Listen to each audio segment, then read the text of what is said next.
सखे, ए दुर्गा, कुठे गेल्या हो? ओ दुर्पताबाई, मावशी, या पटे या या. ओ 7 वाजले ना. रोज तर लवकर येतात, आज का म्हणून एवढं उशीर? अरे ते झेंडावंदन करायचंय ना. अरे तुम्ही म्हणता आपण खमून करा.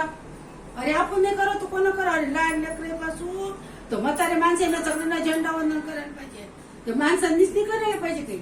आता तुम्ही सांगा, आपण वावरात जातो, राबतो, कष्ट करतो, तेव्हा कुठं 2दा खायला भेटतं. सगळी जनता खाते की नाही सुखाना, आणि आपला देशी कसा समृद्ध झाला हे तर समजतं की नाही. तसंच ते जवान आहेत ना, ते तिकडे लढतात आणि म्हणून आपण इकडे सुरक्षित आहे. तुम्हाला माहित नाही काय, फिरंगीने आपले केवढे हाल केले होते तर गुलामगिरीत राहिलो आपण, पोरीबाळीचे हाल केले, किती अत्याचार केले आपल्यावर, किती लोक फासावर गेले, कितीने गोळ्या झेलल्या, तेव्हा कुठं आपण स्वतंत्र झालो. समजलं. आता ते जवान तिकडे गोळ्या घेतात छातीवर, रात्रंदिवस राबतात.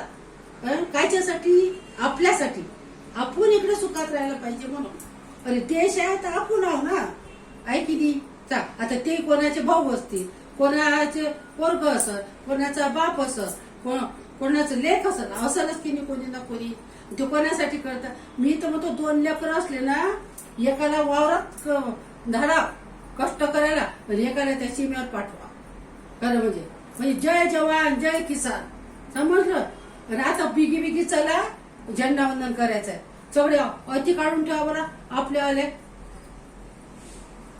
आपले तांबे, आपल्या शिदोऱ्या ठेवा.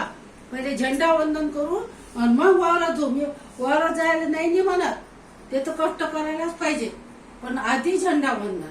चला बिगी चला यावं पटपट. चल बरं जराची आवर पटपट.